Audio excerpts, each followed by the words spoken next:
Hello.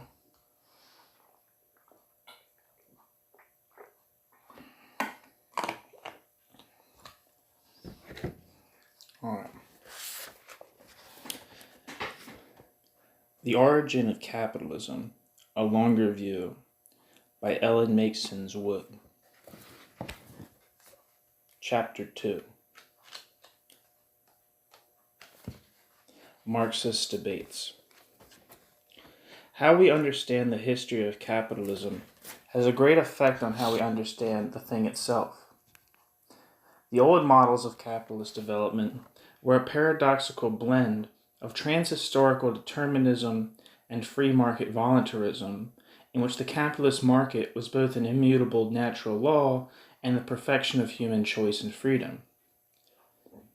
The antithesis of such models would be a conception of the capitalist market that fully acknowledges its imperatives and compulsions, while recognizing that these imperatives are rooted not in some transhistorical natural law, but in historically specific social relations constituted by human agency and subject to change. This is the kind of conception we might expect to find in Marxism, but Marxist historians have not consistently provided that kind of alternative. In historical debates about the origin of capitalism, there's been as much disagreement among Marxists as between Marxists and non-Marxist historians. Many Marxists have been no less wedded than anyone else to the old commercialization model, often perhaps with an even stronger dose of technological determinism. Others have been very critical of that model, though even here some residues remain. With the debate still in progress, there is still much work to be done. Marx on the transition. Matters are not helped by the fact that there are two different narratives in Marx's own work. One is very much like the conventional model, where history is a succession of stages in the division of labor with the transhistorical process of technological progress, and the leading role assigned to bourgeois classes who seem to bring about capitalism just by being liberated from feudal chains. In fact, capitalism already exists in feudalism, in a way in feudalism's interstices, to use Marx's word, and it enters the mainstream of history when it, quote, bursts asunder the fetters of the feudal system. This is in essence the narrative of such early writings as The German Ideology and The Communist Manifesto. There, the origin of capitalism is not so much explained as presupposed, as a new social form waiting to be released by the rising bourgeoisie when it finally throws off its feudal shackles. This is the narrative at least implicit in traditional Marxist ideas of bourgeois revolution. For Marx's truly distinctive Marxist approach, we have to look to his critique of political economy. In the Grundrisse and Capital. Although that approach was obviously much more developed in his revolutionary analysis of contemporary capitalism, he did apply his critique to the historical question of the system's origin in his dissection of the, quote, so-called primitive accumulation in Volume 1 of Capital. Here he decisively broke with the old paradigm and laid a foundation for important elaborations by later Marxist historians. As we have seen, the classic commercialization model, first laid out systematically by Adam Smith, suggests that the prelude to commercial society was a process of prior accumulation in which wealth was amassed by means of commercial acumen and frugality, eventually reaching a point at which it was sufficient to permit substantial investment. This process represents the, quote, primitive accumulation of, quote, capital, which simply means the collection of material wealth. Variations on this theme have continued to appear even in contemporary explanations of capitalist development. For instance, in those accounts that explain the origin of capitalism as a result of, quote, capital accumulation by means of colonial exploitation and unequal exchange. In these arguments, again, capitalism or, quote, commercial society is a quantitative expansion of commerce and wealth. commerce and wealth. It sounded weird. Commerce and wealth. And there is little conception of a transition, a qualitative shift from one social system with its own laws of motion to a very different one with a very different dynamic and very different conditions of existence. Marx, in his critique of the so-called primitive accumulation, diverged sharply from classical political economy and its commercialization model. The general principles spelled out in his critique of political economy, in particular, his insistence that wealth by itself is not capital, and that capital was a specific social relation, are here applied to the transition from feudalism to capitalism. It follows from these principles that the mere accumulation of wealth was not the decisive factor in the origin of capitalism.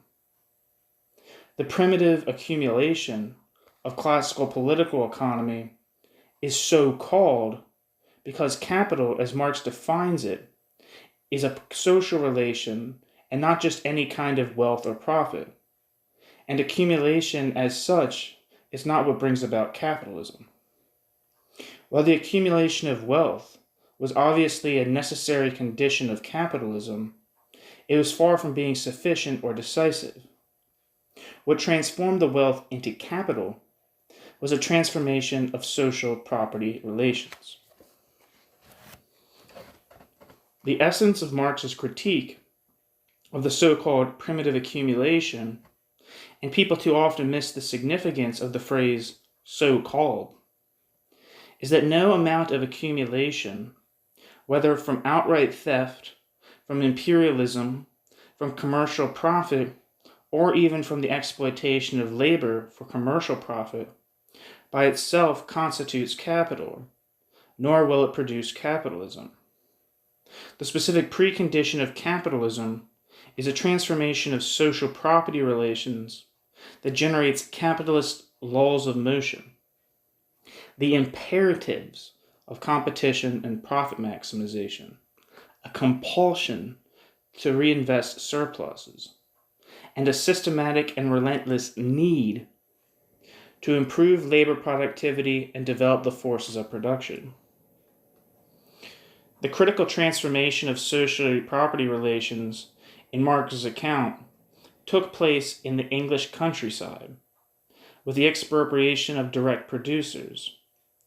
In the new agrarian relations, landlords increasingly derived rents from the commercial profits of capitalist tenants, while many small producers were dispossessed and became wage laborers. Marx regards this rural transformation as the real primitive accumulation, not because it created a critical mass of wealth, but because these social property relations generated new economic imperatives, especially the compulsion of competition, a systematic need to develop the productive forces, leading to new laws of motion such as the world had never seen before. At the heart of this argument was Marx's insistence on the historical specificity of capitalism. This meant that capitalism had a historical beginning in very specific historical conditions, and therefore it had a conceivable end.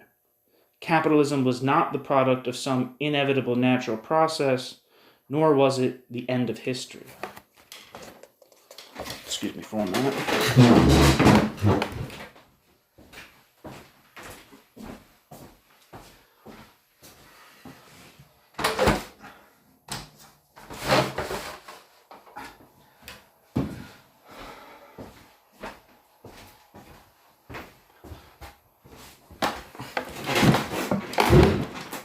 Sorry, I had to crack a window. It started to feel like nutsack in here.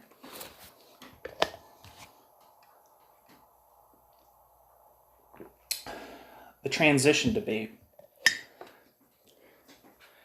The most important Marxist histories since Marx have built upon the foundations laid out in his critique of primitive accumulation.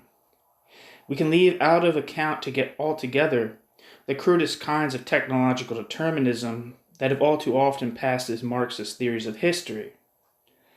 concentrating instead on the most serious and challenging Marxist accounts.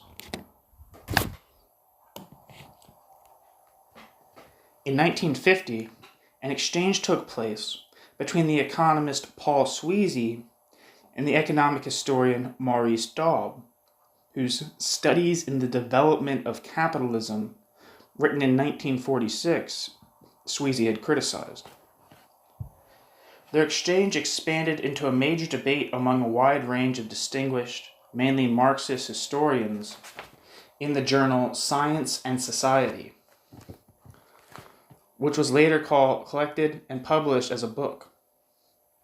What came to be known as the transition debate has been a central reference point for discussions of the subject among Marxists and others ever since.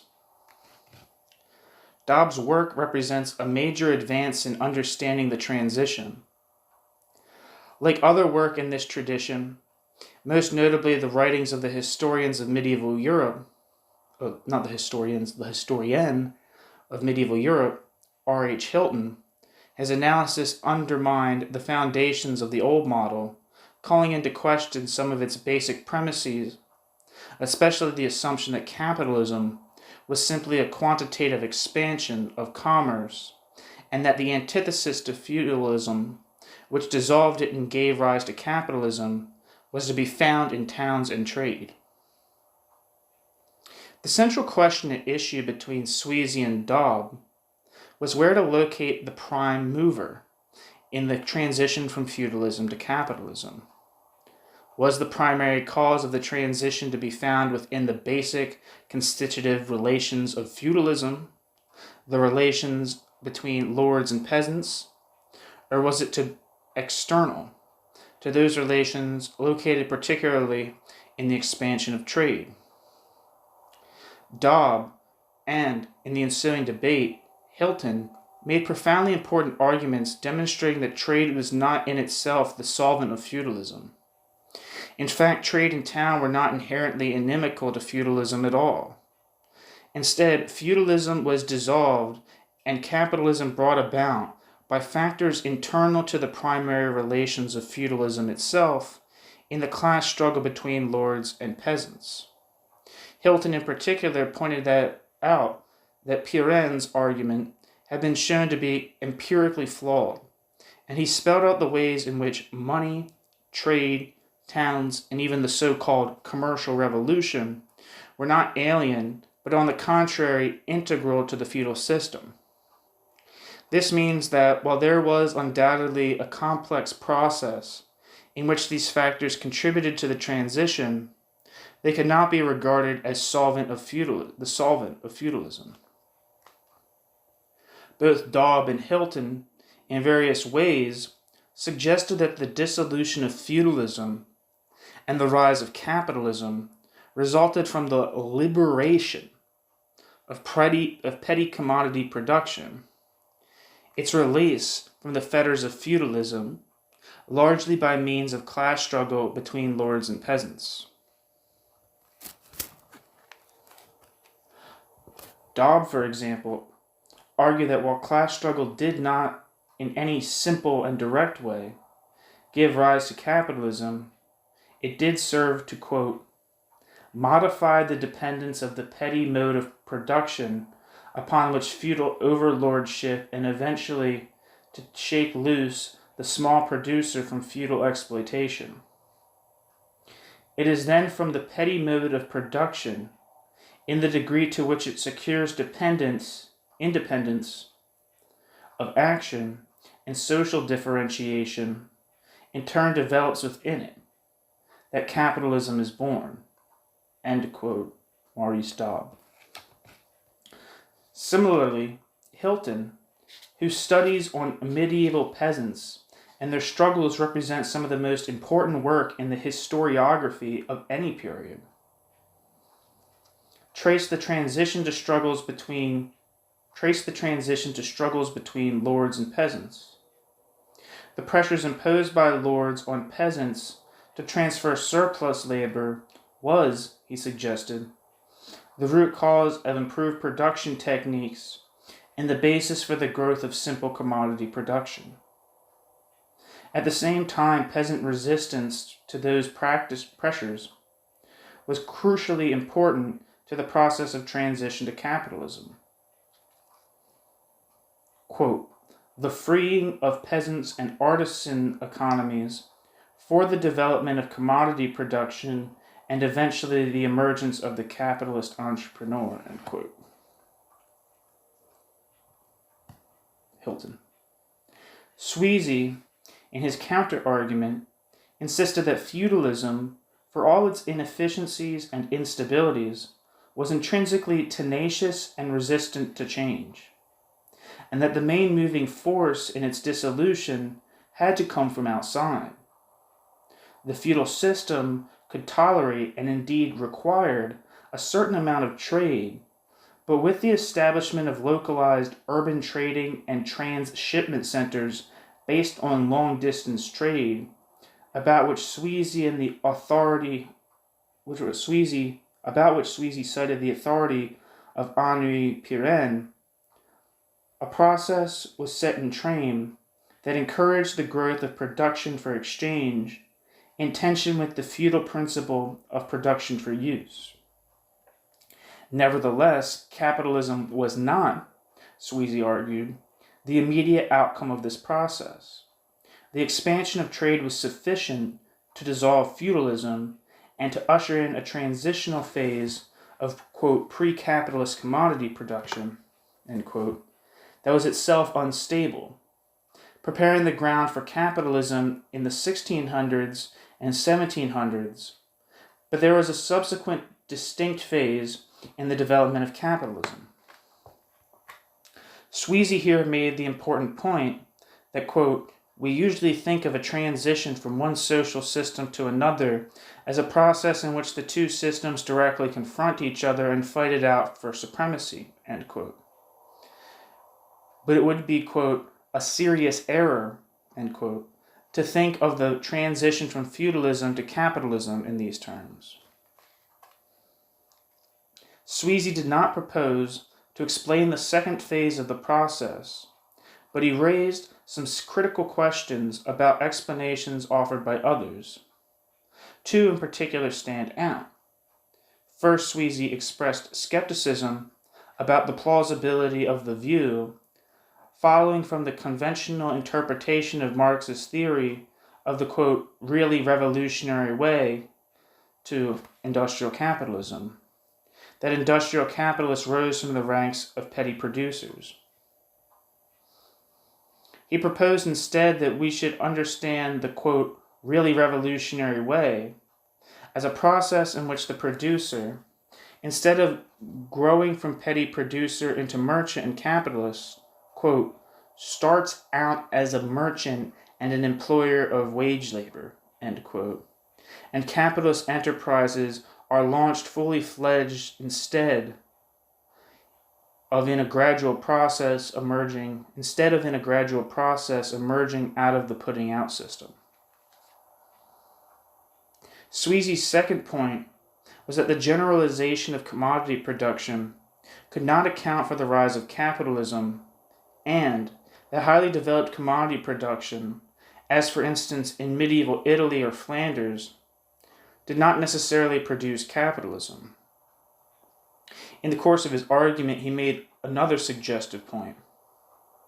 In opposition to Maurice Dobbs' theory that the decline of feudalism resulted from the overexploitation of peasants and the class conflicts engendered by it, Sweezy proposed that it might be, quote, more accurate to say that the decline of Western European feudalism was due to the inability of the ruling class to maintain control over and hence to exploit society's labor power, end quote.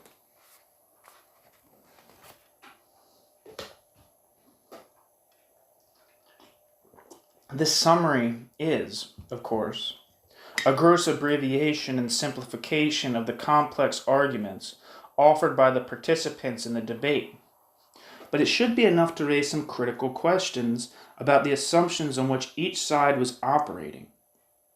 At first glance, the issue seems pretty clear. Dobb was attacking the commercialization model, while Sweezy was defending the commercialization model. In fact, sometime later, the Marxist historian Robert Brenner accused Sweezy, together with others such as Andre Gunder Frank and Emanuel Wallerstein, of being, quote, neo-Smithian, precisely because of their adherence to something like the classic commercialization model as outlined first by Adam Smith. Brenner made a powerful argument about the way some Marxists have effectively swallowed the assumptions of the old model, the tendency to treat the specific dynamic of capitalism and its need for increasing labor productivity as an inevitable outcome of commercial expansion. On the face of it, Sweezy's argument is, in its main outlines, completely consistent with the commercialization model, while Dobbs' account is a frontal attack on it. Sweezy seems to proceed from the Pirenne thesis in particular, and more generally suggests a fundamental antagonism between the growing system of long-distance trade and the basic principles of feudalism, and sometimes ascribes to pre-capitalist economic actors a rationality specific to capitalism. By contrast, Maurice Dobb and R.H. Hilton insisted that towns and trade were not by nature necessarily inimical to feudalism, that the, quote, prime mover is to be found within the primary property relations of feudalism, and that class struggle between lords and peasants was central to the process. Yes, there is more to the debate than this. Maurice Dobb and R.H. Hilton certainly depart from the commercialization model by situating the, quote, prime mover in the countryside instead of in the town, and by focusing on class struggle between appropriators and producers instead of on the expansion of trade. But one critical assumption stays the same. Capitalism emerges when the fetters of feudalism are removed. Capitalism is somehow already present in the interstices of feudalism, just waiting there to be released.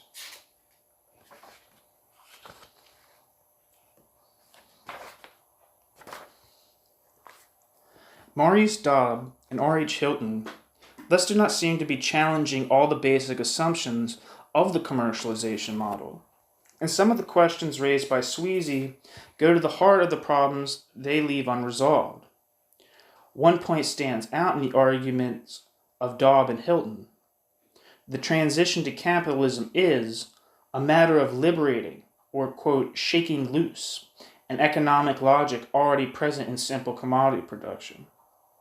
We are left with the overwhelming impression that given the chance, the commodity-producing peasant and artisan will grow into a capitalist. The center of gravity in this argument has shifted away from the city to the countryside, and class struggle has been given a new role. But how different are the assumptions underlying this argument from some of the main premises of the commercialization model? How far are we from the premise that the capitalist market is an opportunity rather than an imperative, and that what requires explanation in accounting for the rise of capitalism is the removal of obstacles, the breaking of fetters, and not the creation of a wholly new economic logic? To be sure, class struggle is central to the process, but it serves above all as a means of removing obstacles to something that was already imminent. The commercialization model and other related explanations effectively assume the existence of capitalism, or a capitalist rationality, in order to explain its emergence. Feudalism is confronted by an already existing capitalism, or at least an already existing capitalist logic of process, whose coming into being is never explained. The explanations offered by Marxists like R.H. Hilton and Maurice Dobb, while in many ways devastating to the commercialization model and to its assumption about the antithesis of feudalism and commerce, have not entirely escaped this trap, because they still in some important respects, assume the very thing that needs to be explained. Nor do they offer an entirely convincing response to the question raised by Sweezy about the failure of advanced commercial centers, such as those of Italy and Flanders. Here again, there is a tendency to take capitalism for granted by simply explaining the obstacles that prevented those commercial cities from reaching maturity.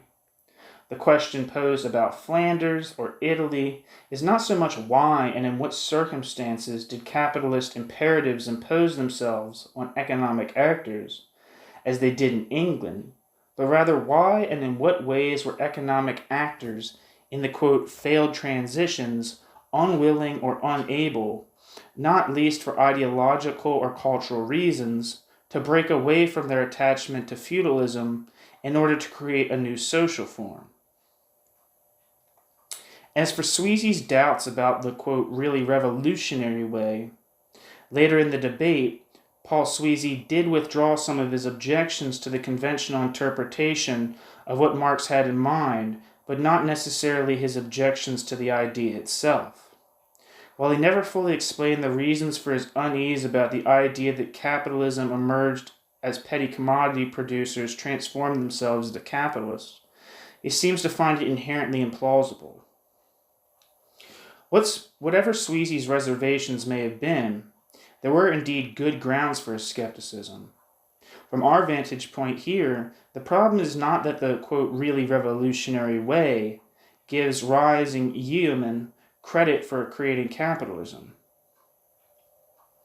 The problem is rather that they tend to be depicted as more or less freely choosing the capitalist road. Once released from feudal impediments, while capitalism is treated as a more or less organic growth out of petty commodity production, even if bourgeois revolutions may be required to remove the final obstacles. Whatever Sweezy may have had in mind in his objection to the real revolutionary way, it would certainly be reasonable to say that something more is required to account for the disposition of producers to behave like capitalists than simply their liberation from restraints or their growth from middling to large proprietors. In other words, there is a qualitative, not simply a quantitative difference between petty commodity production and capitalism, a difference that remains to be explained.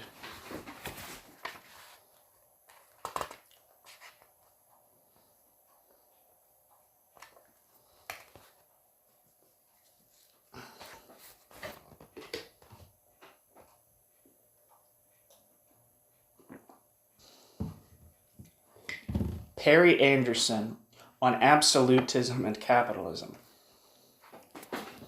In the 1970s, another influential Marxist, Perry Anderson, editor of New Left Review, published 2 magisterial volumes of what was intended to be a trilogy, beginning with a study of the transition from Greco-Roman antiquity to European feudalism, in his book Passages from Antiquity to Feudalism, continuing with an analysis of European absolutism, his book The Lineages of the Absolutist State, and culminating in a study of bourgeois revolutions and the development of capitalism.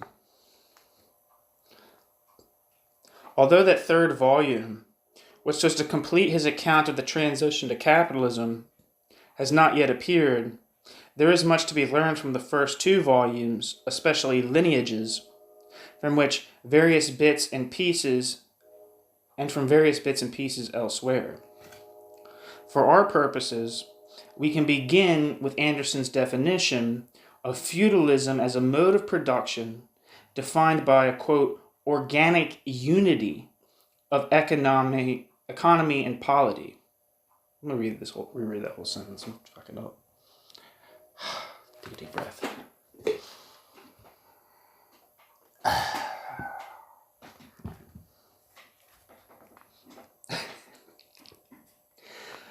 For our purposes, we can begin with Anderson's definition of feudalism as a mode of production defined by, quote, an organic unity of economy and polity, end quote, which took the form of a, quote, chain of parcelized sovereignties, end quote, together with a hierarchical chain of conditional property.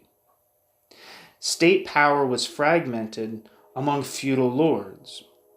Lordship represented a unity of political and economic power. The fragment of the state that feudal lords possessed, their political, juridical, and military powers, at one and the same time, constituted their economic power to appropriate surplus labor from dependent peasants. Lordship was accompanied by, quote, a mechanism of surplus extraction, serfdom, in which, quote, economic exploitation and politico-legal coercion were fused, end quote. But something happened that made this feudal formation unstable. The old feudal bonds were weakened by the commutation of feudal dues into money rents, and, more particularly, by the growth of a commodity economy. Quote, with the generalized commutation of dues into money rents, end quote, Anderson argues, quote, the cellular unity of political and economic oppression of the peasantry was gravely weakened and threatened to become dissociated. The result was a displacement of politico-legal coercion upwards towards a centralized, militarized summit, the absolutist state, end quote. Perry Anderson. In other words, in order to strengthen their weakened hold on the peasantry, feudal lords concentrated their formerly fragmented or parcelized coercive powers in a new kind of centralized monarchy. Meanwhile, in the interstices of the fragmented feudal system, in the town, an economic sphere had emerged that was not controlled by the aristocracy. At the same time, these towns became the sites of technical innovations. Anderson concludes that while the, quote, political order remained feudal, society became more and more bourgeois, end quote. Perry Anderson. The emergence of absolutism represents a critical step in Anderson's argument about the rise of capitalism.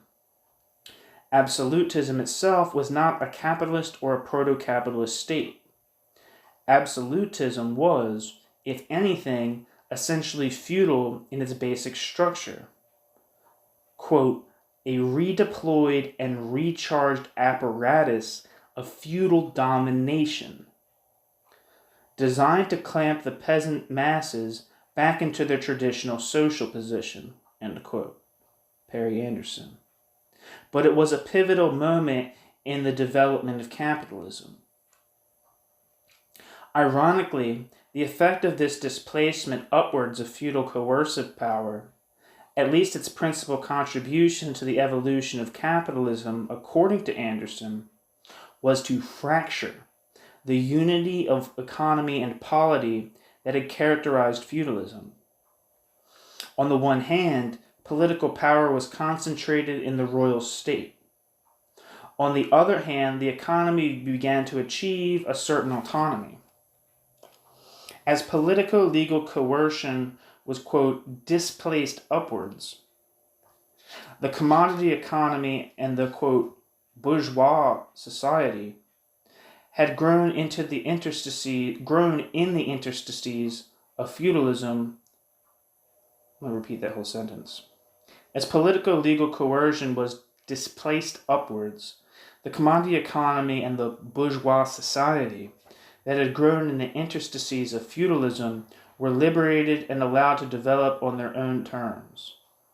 That, then, is Anderson's conception of absolutism in broad outline, and much of it is very illuminating, too. His characterization of the absolutist state as essentially feudal is especially useful, although it demands closer scrutiny. Keep in mind what Anderson means. The absolutist state was essentially feudal, he insists, because the absolutist state represented the displacement upward and the centralization of the feudal lords' politico-legal coercive powers, separating those powers from economic exploitation. To put it another way, the absolutist state separated the two moments of exploitation, the process of surplus extraction on the one hand, and the coercive power that sustains surplus extraction on the other. The two then continued in separate spheres.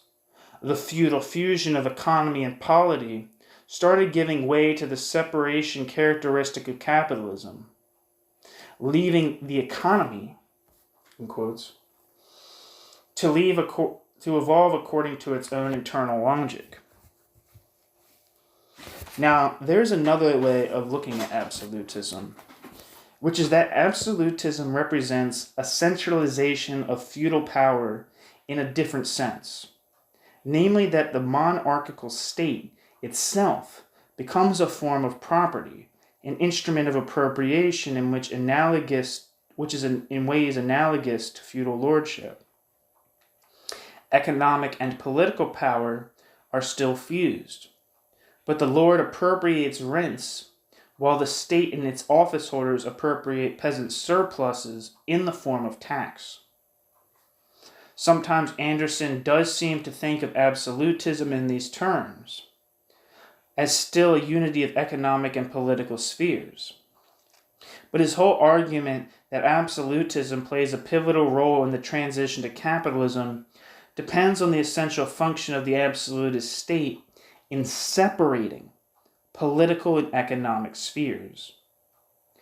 He is at great pains to emphasize that what gets, quote, centralized upwards in the absolutist state is not the feudal fusion of political and economic spheres, but rather the politico-legal or coercive moment of feudalism as distinct from the moment of economic exploitation. The absolutist state simply represents for him the politico-legal coercive power that enforces the economic exploitation that takes place on a different plane. In effect, the displacement upward of feudal political power plays the same role in Anderson's argument as the removal of fetters does in other versions of the old model. In fact, it seems that absolutism is one, if not the essential means by which the fetters of feudalism were removed from the economy. Absolutism, then, seems to have been a necessary transition point between feudalism and capitalism. In any case, freed from direct political bondage, commodity production was able to grow, and the economy could follow its own inclinations. Capitalism was the result of liberating the economy, removing the dead hand of feudalism, and unleashing the natural barriers of economic rationality, the bourge or bourgeoisie. Although the process could not, apparently, be properly completed unless and until the bourgeoisie seized political power by means of bourgeois revolutions and transformed the state to its own specific needs. There are certain serious empirical problems in this treatment of absolutism as an apparently essential phase in the transition from feudalism to capitalism. Not the least of these problems is the fact that English capitalism did not enjoy the benefit of absolutism, while French absolutism did not give rise to capitalism. If that is so, then it may be more plausible to argue that absolutism was not a transitional phase between feudalism and capitalism, but was, on the contrary, an alternative route out of feudalism.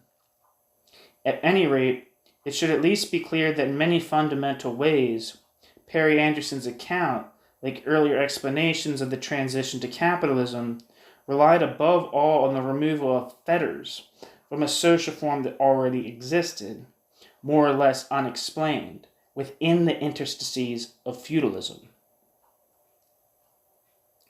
For all the sophisticated complexity of Anderson's argument, it is a refinement, fascinating and in many ways illuminating but no less a refinement of the commercialization model. Echoes of that old explanation are even more audible in Anderson's most recent statement of his argument in a review of Robert Brenner's book, Merchants and Revolution.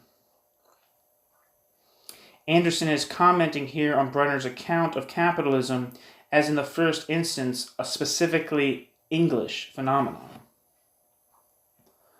Quote, "The idea of capitalism in one country, taken literally, is only a bit more plausible than that of socialism. For Marx, the different moments of the modern biography of capital were distributed in cumulative sequence from the Italian cities to the towns of Flanders and Holland, to the empires of Portugal or Spain and the ports of France, before being quote, systematically combined in England at the end of the 17th century. Historically, it makes better sense to view the emergence of capitalism as a value-added process, gaining in complexity as it moved along a chain of interrelated sites. In this story, the role of cities was always central. English landowners could never have started their conversion to commercial agriculture without the market for wool in Flemish towns, just as Dutch farming was by Stuart times in advance of English, not least because it was conjoined to a richer urban society." End quote. Perry Anderson commenting on Robert Brenner's Merchants and Revolution. We should first take note that Marx, in the passage cited by Anderson, is explaining the, quote, genesis of the industrial capitalists, not the origins of capitalism, not the emergence of specifically capitalist laws of motion, nor specifically capitalist social relations, a specifically capitalist form of exploitation, or the imperatives of self-sustaining economic development. Marx is trying to explain how the accumulation of wealth was converted in the right conditions, that is, in already capitalist social conditions in England, from simply the unproductive profits of usury and commerce into industrial capital. As for the origins of the capitalist system, the so-called primitive accumulation in Marx's terms, the expropriation of direct producers, in particular peasants, that gave rise to specifically capitalist social property relations and the dynamics associated with them. Marx situates it firmly in England and in the countryside. Here, too, the conditions emerged for the unprecedented kind of internal market that Marx regarded as the sine qua non of industrial capitalism.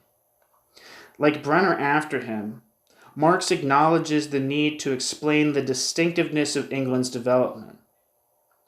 Not the least of England's specificities, as Brenner points out, is that while other centers of production, even in the medieval period, had experienced export booms, early modern England was unique in maintaining industrial growth even in the context of declining overseas markets. In other words, albeit within a network of international trade, capitalism indeed in one country. But there is no need to get distracted here by speculations about Marx's views on the relation between agrarian and industrial capitalism, or about the questions he left unanswered, and indeed the inconsistencies he left unresolved. We might simply note that Anderson's observations here beg the question. It's one thing to say, for example, that English commercial agriculture presupposed the Flemish market for wool. It is quite another to explain how, quote, commercial agriculture became capitalist agriculture, how the possibility of trade became not only the actuality, but the necessity of competitive production, how market opportunities became market imperatives, how this specific kind of agriculture set in train the development of a capitalist system. We can certainly say that the European trading system was a necessary condition of capitalism. But we cannot just assume that commerce and capitalism are one and the same, or that one passed into the other by a simple process of growth. Anderson has assumed the very thing that needs to be demonstrated, namely that commerce, or indeed production for the market, a widespread practice throughout much of recorded history, became capitalism by means of sheer expansion, which at some point achieved a critical mass. His argument, in other words, suffers from the very circularity that has always afflicted the commercialization model. Thanks.